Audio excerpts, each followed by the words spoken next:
दुनिया भारत को सुनती है।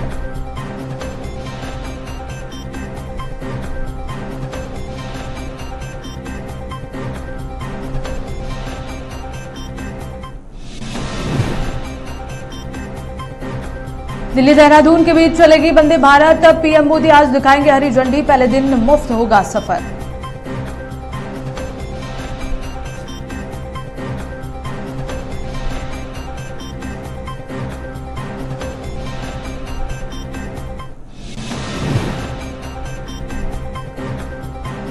आज 2 जिलों के दौरे पर सीएम योगी आदित्यनाथ सहारनपुर और मुजफ्फरनगर का करेंगे दौरा। विकास कार्यों की समीक्षा भी करेंगे सीएम योगी।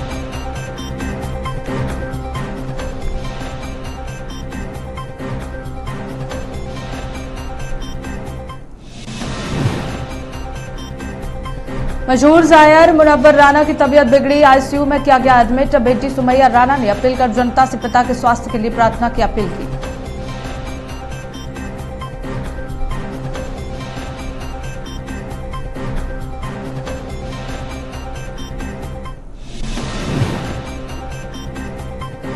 दिल्ली में बरसात। हिमाचल में बर्फबारी का अनुमान। 4-5 दिन गर्मी बढ़ने के आसार नहीं। दिल्ली को प्रदूषण भी हुआ कम।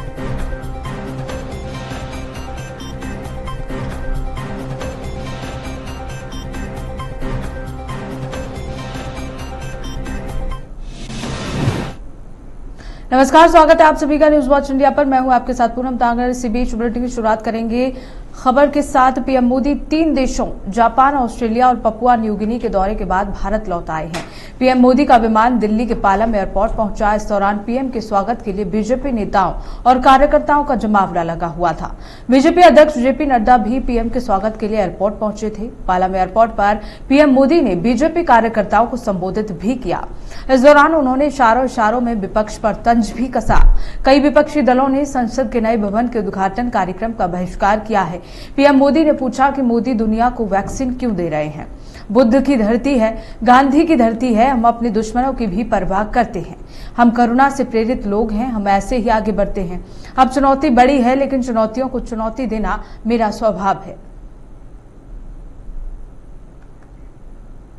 तो कोरोना वैक्सीन को लेकर भी विपक्ष पर प्रधानमंत्री मोदी ने निशाना साधा। नए संसद भवन के उद्घाटन का बहिष्कार विपक्ष 28 मई को करने जा रहा है। ऐसे में विपक्ष पर पीएम मोदी का तंज देखने को मिला।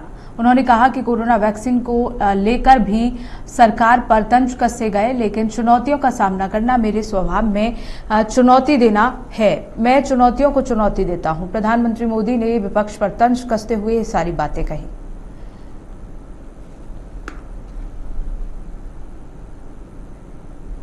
तो कोरोना वैक्सीन को लेकर भी प्रधानमंत्री मोदी ने लोगों को संबोधित किया। नए संसद भवन के उद्घाटन पर जिस तरह से 28 मई को पूरा विपक्ष बहिष्कार करने की बात कह रहा है, उसको लेकर भी प्रधानमंत्री मोदी ने विपक्ष पर तंज कसा। बता दें कि ऑस्ट्रेलिया के दौरे से प्रधानमंत्री मोदी वापस आए। उसी दौरान लोगों ने उनका स्वागत किया फूल मालाओं के साथ, और साथ ही साथ प्रधानमंत्री नरेंद्र मोदी ने लोगों को संबोधित किया। संबोधित करते हुए उन्होंने कहा कि चुनौतियों को चुनौती देना मेरे स्वभाव में है, और ऐसे में तमाम तंज उन्होंने विपक्ष पर कसे।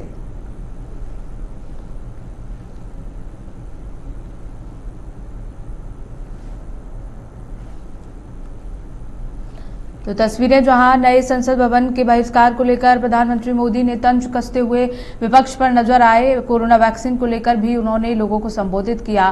प्रधानमंत्री मोदी ऑस्ट्रेलिया के दौरे से वापस आ गए हैं और उनका स्वागत लोगों ने फूल मालाओं के साथ किया। तो वहीं उन्होंने तंज विपक्ष पर कसा, तमाम निशाने साधे। उन्होंने कहा कि जिस तरह से चुनौतियां हमारे सामने आ रही हैं, तो चुनौतियों को चुनौती देना मेरे स्वभाव में है। चाहे कोई कितनी बड़ी चुनौती क्यों ना हो, सबके सामने वो खड़े रहेंगे, डटे रहेंगे। उन्होंने विपक्ष पर जमकर निशाना साधा। साथ ही साथ 28 मई को नए संसद भवन का उद्घाटन होना है। ऐसे में विपक्ष ने ऐलान कर दिया है कि उसका बहिष्कार किया जाएगा। इस पर भी मोदी ने तंज कसा और विपक्ष पर जमकर बरसे।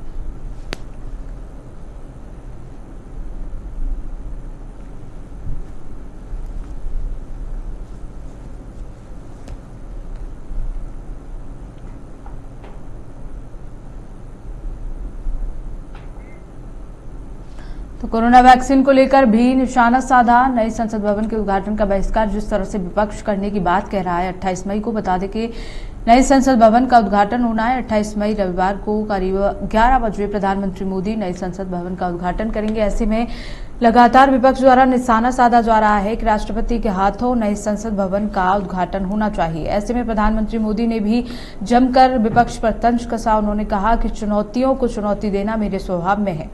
बता दें कि ये सारी बातें प्रधानमंत्री मोदी ने तब कही जब वो ऑस्ट्रेलिया के दौरे से वापस आए और लोगों को संबोधित करते हुए नजर आए। लोगों ने प्रधानमंत्री मोदी का स्वागत किया और माला पहनाकर उनका स्वागत किया गया।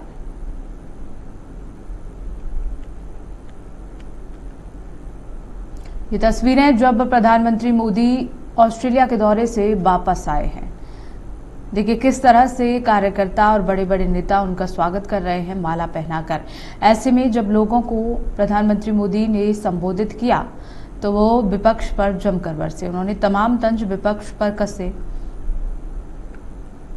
कोरोना वैक्सीन को लेकर भी निशाना साधा। साथ ही साथ नए संसद भवन के उद्घाटन का बहिष्कार करने की बात विपक्ष द्वारा कही जा रही है, उससे लेकर भी प्रधानमंत्री मोदी निशाना साधते हुए नजर आए।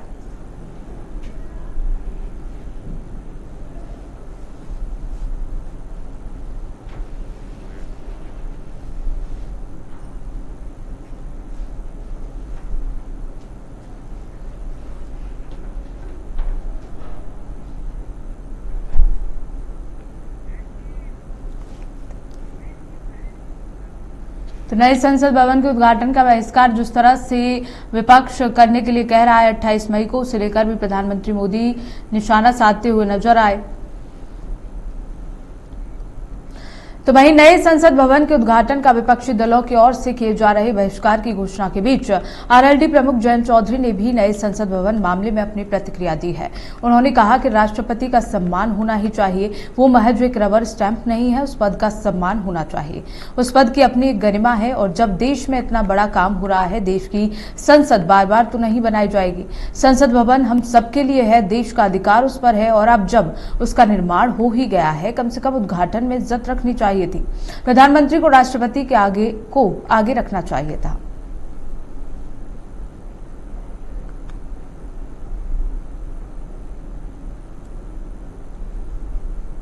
उत्तर प्रदेश के अमरोहा पहुंचे थे आरएलडी प्रमुख जयंत चौधरी, जहां उन्होंने सरकार पर जमकर निशाना साधा। नए संसद भवन को लेकर भी उन्होंने अपनी प्रतिक्रिया दी। उन्होंने कहा कि राष्ट्रपति को सम्मान मिलना चाहिए। जिस तरह से राष्ट्रपति के नाम को दरकिनार कर दिया गया, ऐसा राष्ट्रपति के साथ सम्मान होना चाहिए। सरकार राष्ट्रपति के सम्मान नहीं करती है।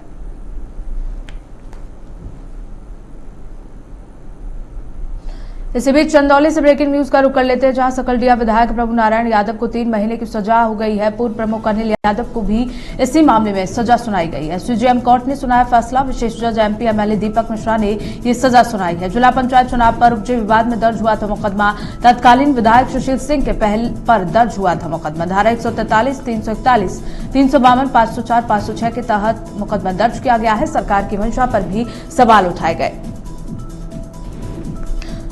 तो सरकार की मंशा पर भी सवाल उठाए गए। चंदौली से खबर, जहां सकलडीहा विधायक प्रभु नारायण यादव को 3 महीने की सजा सुनाई गई है। पूर्व प्रमुख अनिल यादव को भी इसी मामले में सजा सुनाई गई है। सीजेएम कोर्ट ने यह फैसला सुनाया है। विशेष जज एमपी एमएलए दीपक मिश्रा ने सजा सुनाई। जिला पंचायत चुनाव पर उपजे विवाद में दर्ज हुआ था मुकदमा।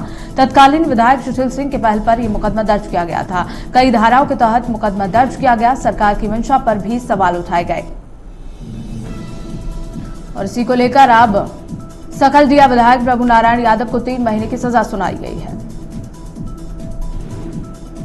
देखिए, न्यायालय में मामला विचाराधीन था। 2015 का मामला है। करीब लगभग 7 साल बाद फैसला आया है। न्यायालय का जो भी फैसला है हम उसका स्वागत करते हैं और उसका आदर करते हैं कि ऐसे परिवेश में अभी आपने देखा होगा एक फैसला आया हमारी पार्टी के वरिष्ठ नेता आजम खान न्यायालय के द्वारा, जिसने सरकार को सीधे फटकार लगाने का काम किया। तो सरकार जिस मंशा से काम करके विपक्ष को दबाना चाहती है सदस्यता के सवाल पे, चाहे अनावश्यक फैसले लेकर, उसमें न्यायालय ने खुद तमाचा लगाने का काम किया है। तो हम लोगों को न्यायालय पे भरोसा है। फैसला आया है, जो कुछ भी फैसले में आया है उसको लेके हम लोग उच्च अदालत में जाएंगे और उसमें अपील करेंगे। तो इसी खबर को लेकर हमारे सहयोगी धर्मेंद्र हमारे साथ जुड़ गए हैं। आइए उनसे जान लेते हैं। धर्मेंद्र, 3 साल पुराना मामला और ऐसे में अब सजा सुनाई गई है, क्या जानकारी है इस मामले के बारे में? देखिए, बिल्कुल आपको बता दें, विशेष न्यायाधीश एमपी एमएलए कोर्ट में दीपक मिश्रा की अदालत में कल चंदौली जिले के सकलडीहा विधायक सपा विधायक प्रभु नारायण यादव व उनके छोटे भाई अनिल यादव को 3 महीने की सजा सुनाई गई। विधायक के अधिवक्ता ने जमानत की अर्जी लगाई, जिसे कोर्ट ने स्वीकार कर लिया।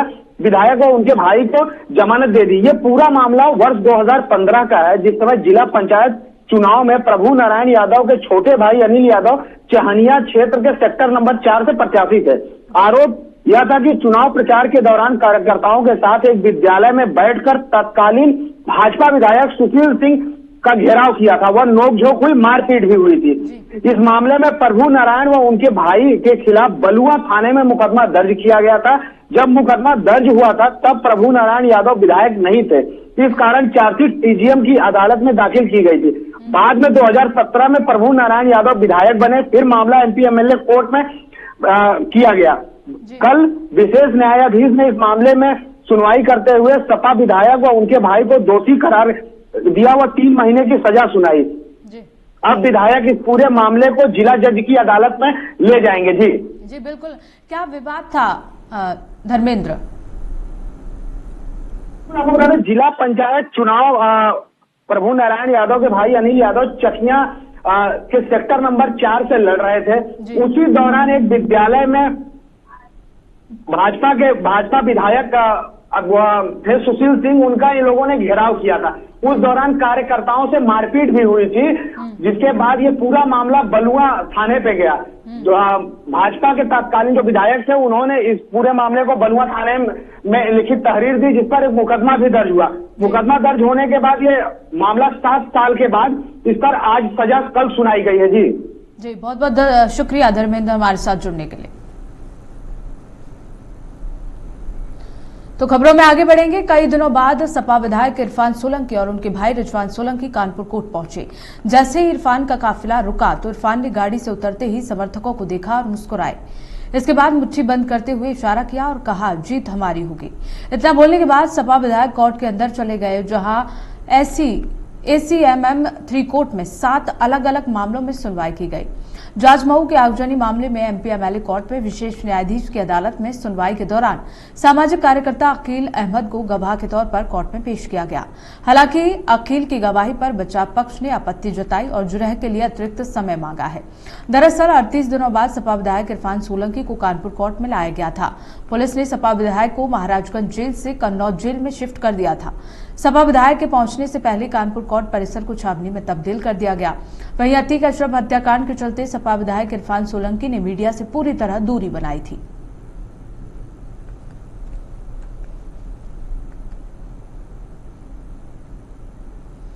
तो सपा विधायक इरफान और रिजवान कानपुर कोर्ट पहुंचे, जहां 38 दिन पर कोर्ट में आज इरफान की पेशी हुई थी। सपा विधायक इरफान ने कोर्ट जाते वक्त बयान भी दिया। उन्होंने कहा कि जीत हमारी होगी। तो तस्वीरें उत्तर प्रदेश के कानपुर से हैं, जहां सपा विधायक इरफान और रिजवान कानपुर कोर्ट पहुंचे और कानपुर कोर्ट पहुंचते हुए उन्होंने मुस्कुराहट के साथ कोर्ट में एंट्री करी और लोगों से कहा कि जीत हमारी ही होगी।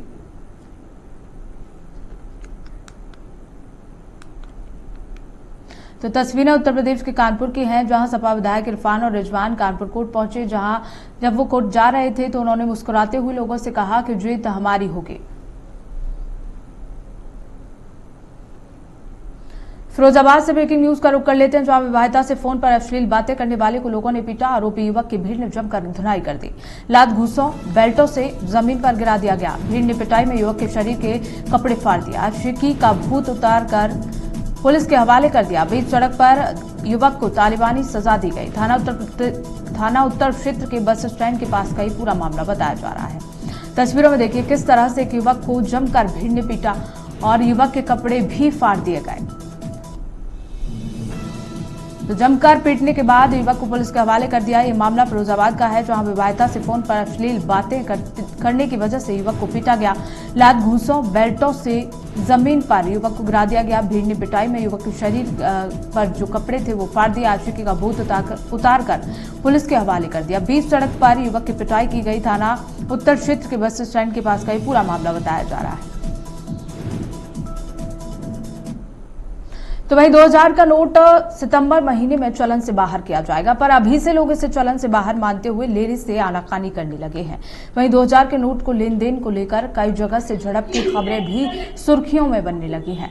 ताजा मामला गाजियाबाद के वैशाली स्थित पेट्रोल पंप का है, जहां 2000 रुपए का नोट लेकर आए ग्राहक को पेट्रोल पंप कर्मी और दूसरे पेमेंट के जरिए पेमेंट करने के लिए कहने लगे। वहीं ग्राहक भी अपने पास किसी और नोट के लिए पेमेंट करने के साधन न होने की बात करता है।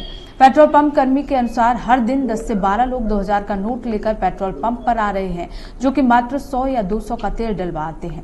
ऐसे में खुले नोट की बड़ी समस्या देखने को मिल रही है। तो मामला उत्तर प्रदेश के गाजियाबाद का है, जहां पहले ही नोटबंदी का असर देखने को मिल रहा है। यहाँ लोग हम जमा करके जा रहे हैं, अंदर भी तो 300 रुपए का तेल डलवाना है, ये कह रहे हैं खुले नहीं है। अब 2000 का मेरे पास है तो 2000 का लेके आऊंगा ना, और 500 का नहीं तो कहाँ से लेके आऊंगा 500 का। तो कितने का तेल डलवाना? 300 रुपए का डलवाना है। तो कोई पेटीएम वगैरह बोला जा रहा है? पेटीएम है नहीं तो यूज ही नहीं करता। तो 2000 का नोट तो सितंबर में बंद हो रहा है, 30 सितंबर को। क्या कह सकते हैं, दिक्कत लोगों को अभी से हो रही है। बैंक ले रहा है, बैंक थोड़ा मना कर रहा है। सर परेशानी का सामना ये करना पड़ता है, 2000 का नोट देते हैं, 100 का पेट्रोल लेते हैं। अब उसमें हमारे को उनके लिए जो रिफंड करना होता है उसकी चेंज की बड़ी दिक्कत हो रही है, क्योंकि जो देता है 2000 देता है, जो देता है 2000 देता है। तो ये दिक्कत ले जाने में भी आपको समस्या आ रही है? समस्या आ रही है, छुट्टे पैसे होते नहीं, बड़े पैसे आते रहते हैं, तो दिक्कत होती है, माथा पच्ची होती है कस्टमर के साथ। कस्टमर सोचता है ये हमारे साथ दिक्कत है। तो इसी बीच प्रवीण मिश्रा हमारे साथ इसी खबर को लेकर हमारे सहयोगी जुड़ गए हैं। आइए उनसे जान लेते हैं। प्रवीण, नोटबंदी कर दी गई है और 2000 के नोट को लेने में पेट्रोल पंप पर बड़ी परेशानी हो रही है, लोग परेशान हैं, क्या जानकारी है?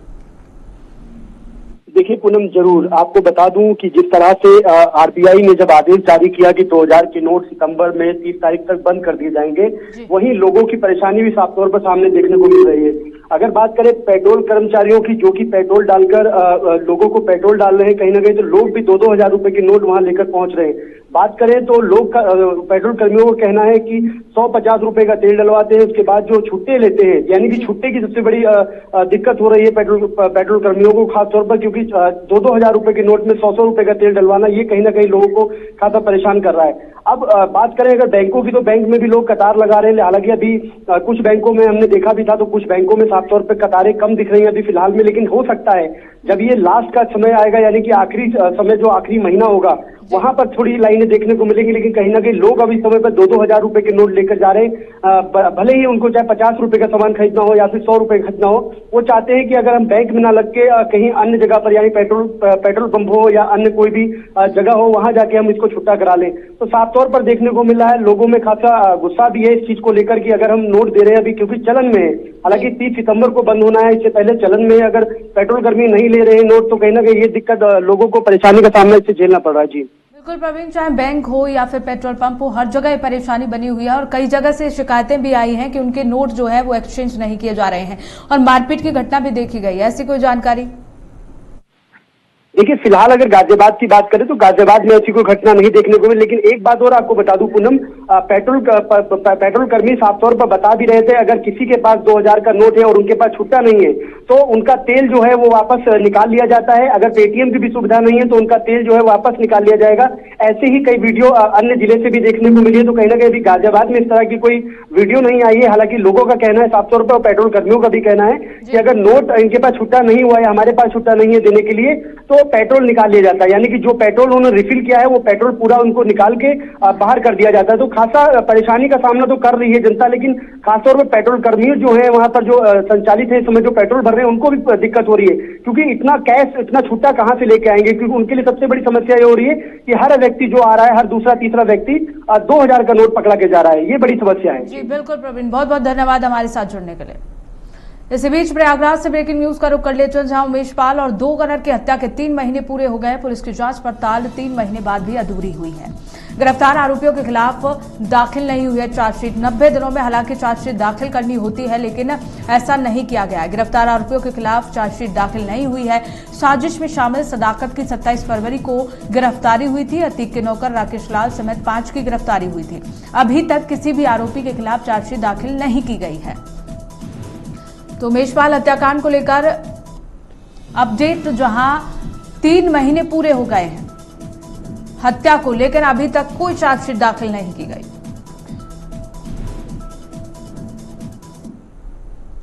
तो वहीं उत्तर प्रदेश के मुख्य सचिव दुर्गा शंकर मिश्रा के विजन डॉक्यूमेंट की बैठक के लिए अयोध्या पहुंचे। इस दौरान मुख्य सचिव ने आयुक्त सभागार में अधिकारियों के साथ विकास कार्यों की समीक्षा की।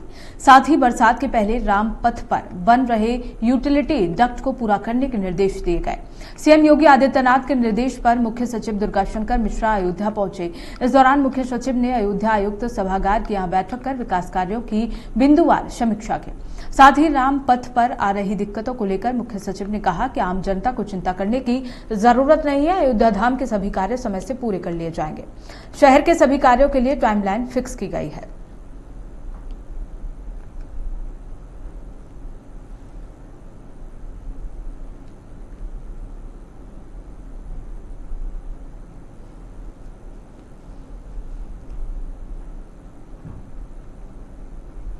इसी बीच बुलंदशहर से ब्रेकिंग न्यूज का रुख कर लेते हैं, जहां नलकूप पर सो रहे वृद्ध किसान की गला दबाकर हत्या कर दी गई। पड़ोसी गांव के दूसरे समुदाय के लोगों पर हत्या का शक। उधारी का हिसाब जुड़वाने मृतक के पास पहुंचे थे पड़ोसी गांव के लोग। हत्या के बाद से हिसाब का रजिस्टर गायब है। औरंगाबाद थाना क्षेत्र के गांव सुरजावली का ये पूरा मामला बताया जा रहा है। तो उधारी का हिसाब जुड़वाने मृतक के पास पड़ोसी गांव के लोग पहुंचे थे। हत्या के बाद से हिसाब का रजिस्टर गायब है। औरंगाबाद थाना क्षेत्र के गांव सुरजावली का ये पूरा मामला बताया जा रहा है। तो नलकूप पर सो रहे वृद्ध किसान की गला दबाकर हत्या कर दी गई। खबरों में आगे बढ़ेंगे। यूपी के गोरखपुर में खौफनाक हत्या की घटना को अंजाम दिया गया। देर रात एक रेलवे कर्मचारी की धारदार हथियार से गला काटकर निर्मम हत्या कर दी गई।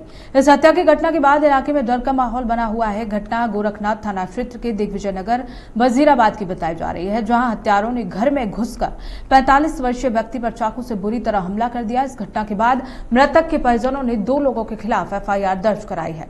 जानकारी के अनुसार 6 महीने पहले मृतक ने प्रेम विवाह किया था, तो वही मृतक अपनी पत्नी के व्यवहार से खुश नहीं था। इस पूरे मामले को लेकर पुलिस जांच में जुट गई है।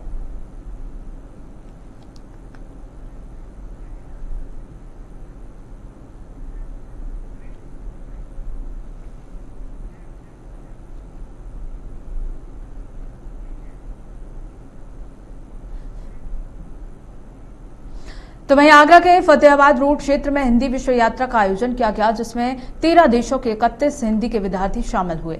बता दें कि यह आयोजन भारतीय संस्कृति के आदान प्रदान को लेकर किया गया। वहीं इस कार्यक्रम में कैबिनेट मंत्री योगेंद्र उपाध्याय कार्यशाला में शामिल हुए।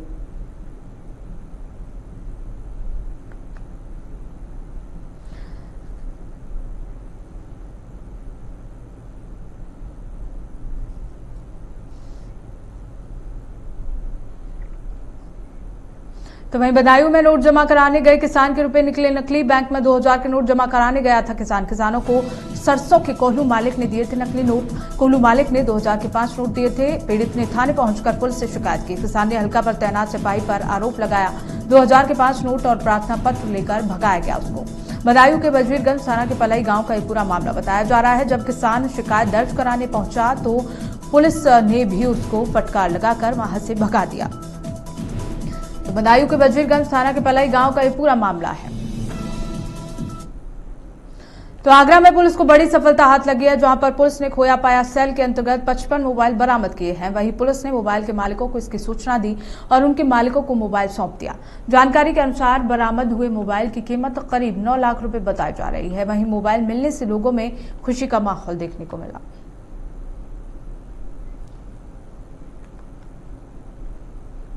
फिलहाल खबरों में बस इतना ही। देखते रहिए न्यूज़ वॉच इंडिया।